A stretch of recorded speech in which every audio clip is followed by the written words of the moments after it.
Welcome again, ladies and gentlemen, to another edition of History and Truth. We are now in Sackville, Bedford, Nova Scotia, at the site of Fort Sackville. Here, in this position, it was on this hill behind this war monument. This monument is to the glorious memory of the men of Bedford, whose death helped under God to save their country in the Great War of 1914-1919, and in World War II from 1939 to 1945. It also has a plaque here for the Korean conflict, and the new one here for Afghanistan, 2001 to 2014. This monument was put up by the local Royal Canadian Legion. Today, we're talking about Fort Sackville. This is at the mouth of the Sackville River. The fort was on that hill. Here is the mouth of the Sackville River here, as the map shows. Modern maps show that it is here at the end of the bay at Bedford, behind the Sunnyside Mall.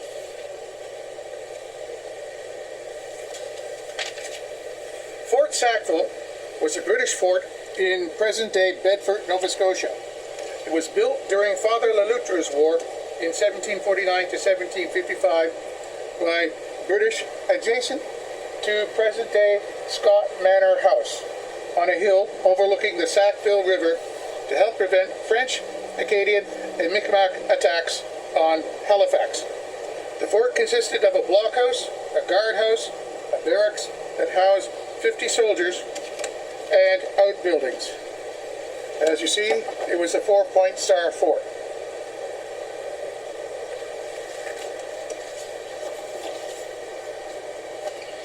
All encompassed within by a palisade. Not far from the fort was a rifle range. It's over there. The fort was named after George Germain, 1st Viscount Sackville. This is Captain Alexander Murray of the 45th Regiment of Foot.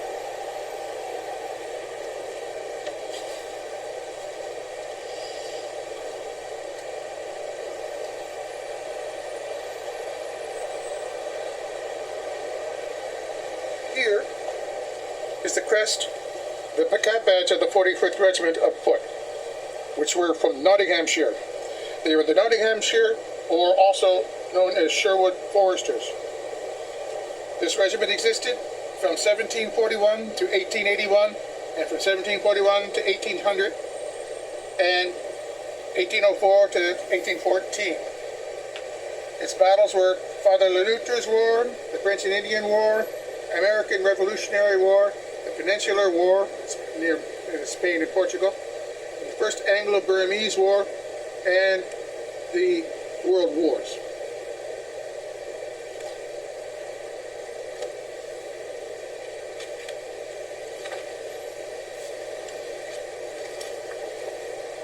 Here is another map showing Fort Sackville by John Bruce.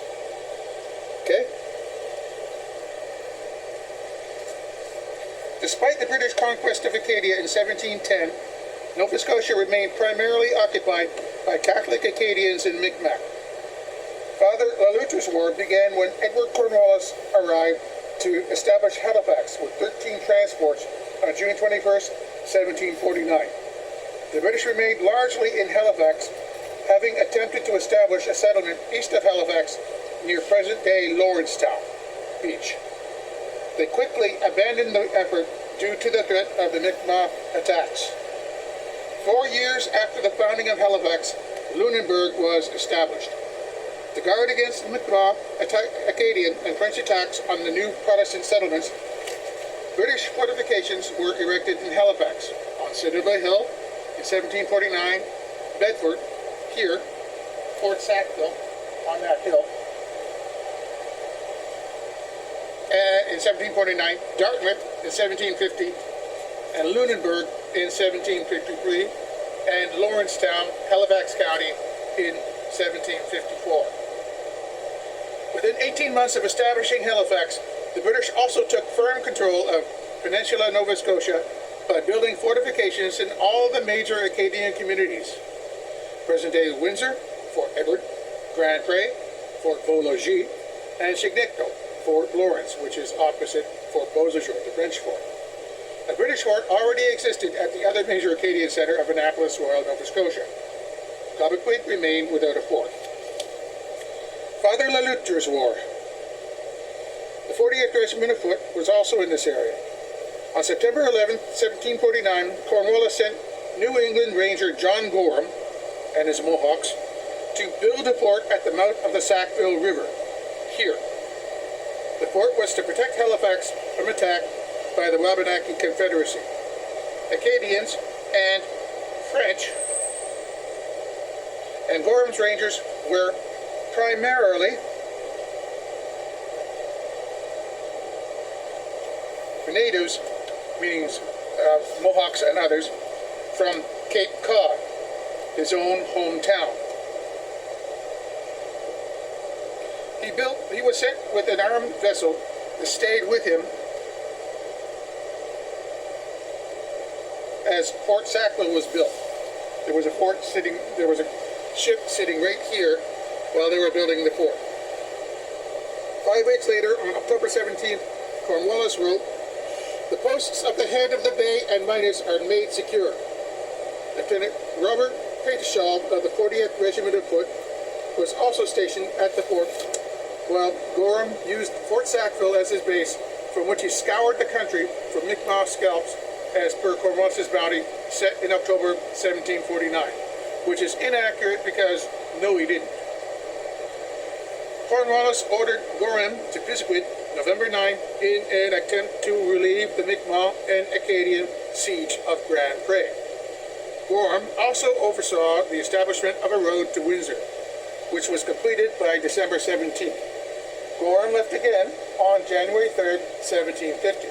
He was again ordered to Pisquid to build Fort Edward on March 29, 1750. On his way, he engaged in the surprise battle at St. Croix with Mi'kmaq. Gorham had to seek relief from Captain William Clapham, who arrived with rangers from here, Fort Sackville. In early 1750, Captain Alexander Murray commanded the fort at Fort Sackville, Nova Scotia, and then in September 1751, he was given command of Fort Edward in Nova Scotia. In August 1750, Cornwallis replaced Gorham at Fort Sackville with Captain Francis Bartello, who was killed the following month in the battle at Chignecto. Gorham returned to Fort Sackville by March 1751. In the summer of 1751, Gorham built the first registered vessel in Halifax, a brig he named Osborne Galley at Gorham Point, which is present-day Halifax Dockyard. In late September 1752, Mi'kmaq stripped and scalped the man they had caught outside the palisade of Fort Sackville. So stepping outside of this fort was rather dangerous. So it's unlikely any scalps were taken of the Mi'kmaq, but the Mi'kmaq were certainly taking scalps of the garrison. The French and Indian War.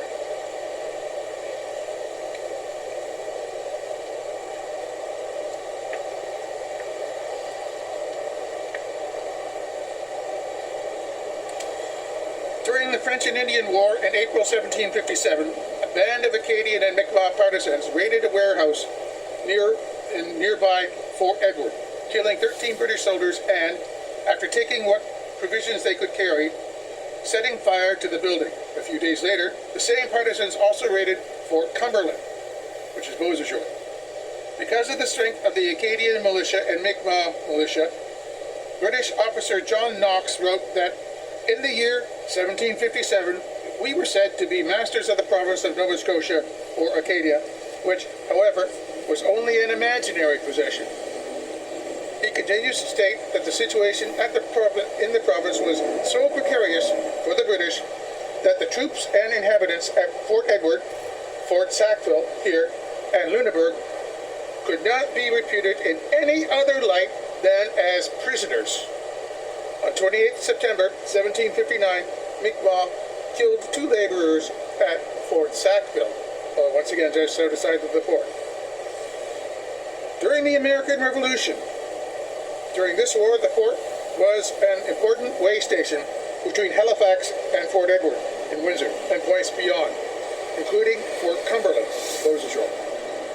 As the war went on, the Royal Nova Scotia Volunteer Regiment became competent enough to serve as the garrison of the fort, under day-to-day command of the senior captain, John Sullivan. The Wars of the French Revolution. During most of this period, 1793 to 1802, Fort Sackville was garrisoned by detachments of the Royal Nova Scotia Regiment. On July 1st, 1797, 34 officers and men are shown as being on duty.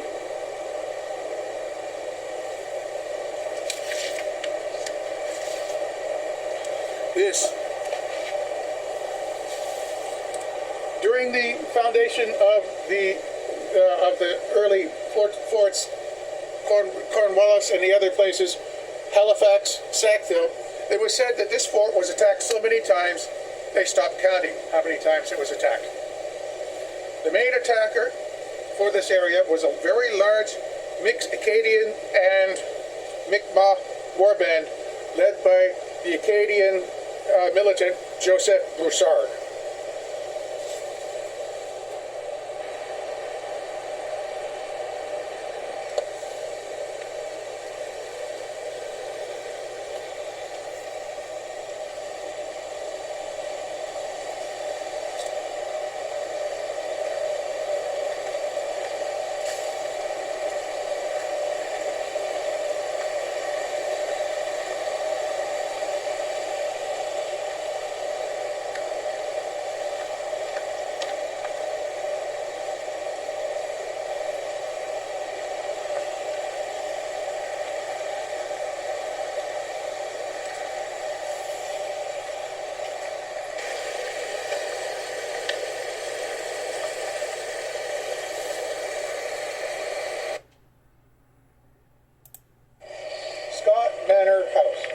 Joseph Scott built his manor on the 16-acre parcel of land adjacent Fort Sackville, which has been over there, and fronting on Bedford Bay. Constructed shortly after 1767, the Scott Manor House is one of Canada's rarest architectural treasures. It is the only Georgian 2-story gambrel-roofed mansion in Nova Scotia. The double-pitched gambrel roof was a popular feature of southern England during the late 16th and early 17th centuries. English colonists favored gambrel roofs in New England, and when New England helped colonize Nova Scotia in the 18th century, they relied on the stylish roof line. The mansion also has rare wishbone chimneys. The symmetrical lateral wings add to the architectural rarity of the Scott Manor House. The wings are a pioneer rendition of those found on the British stately houses.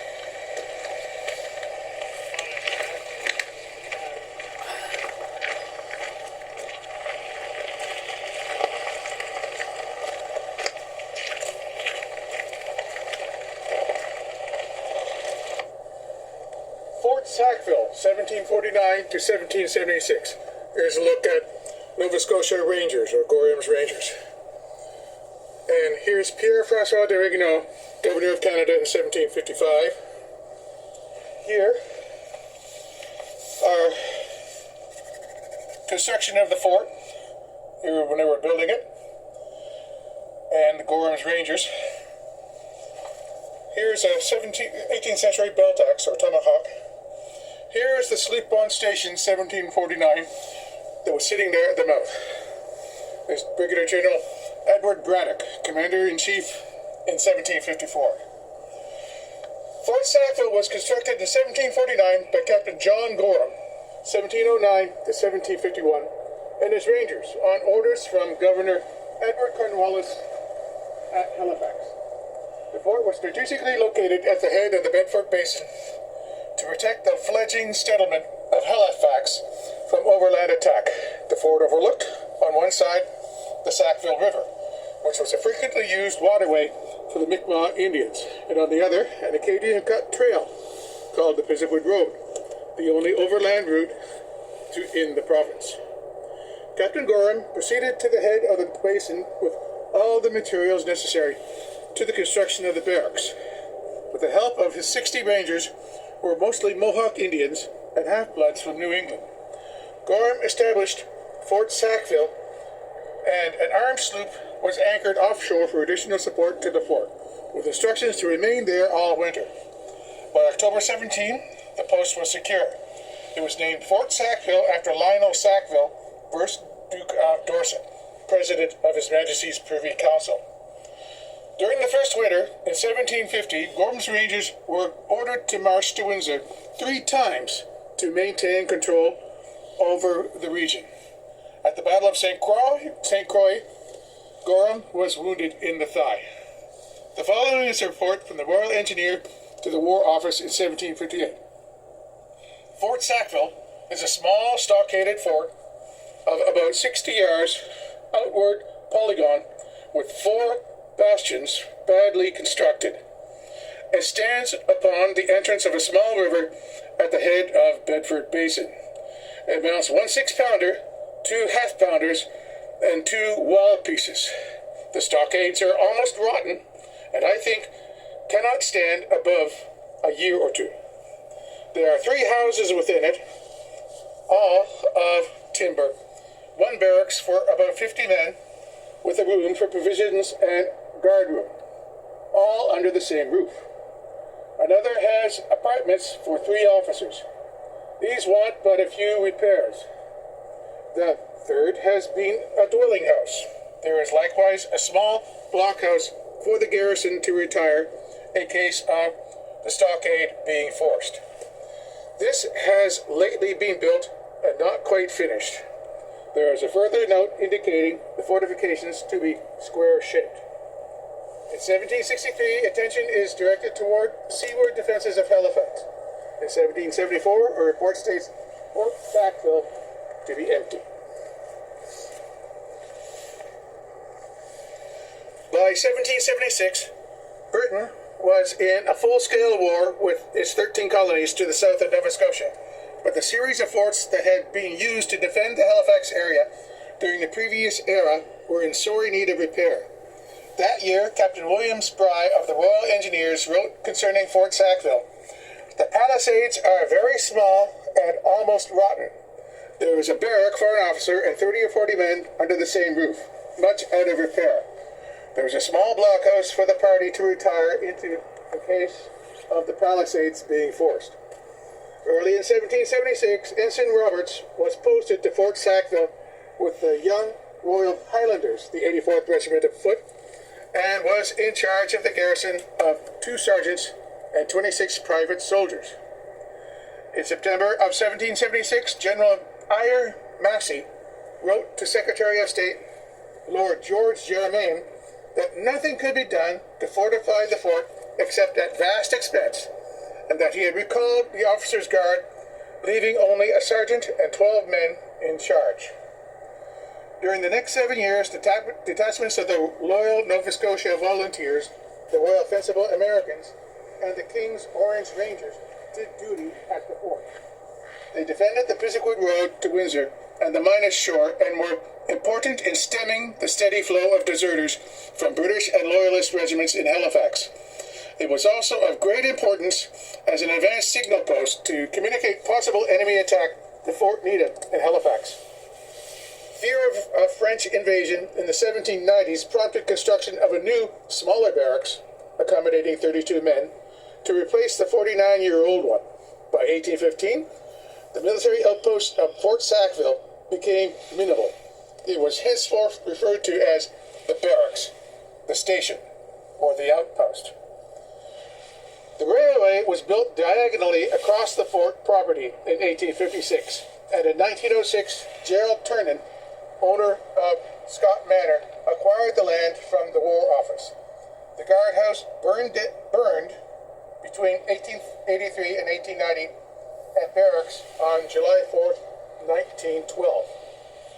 So there was something here until 1912.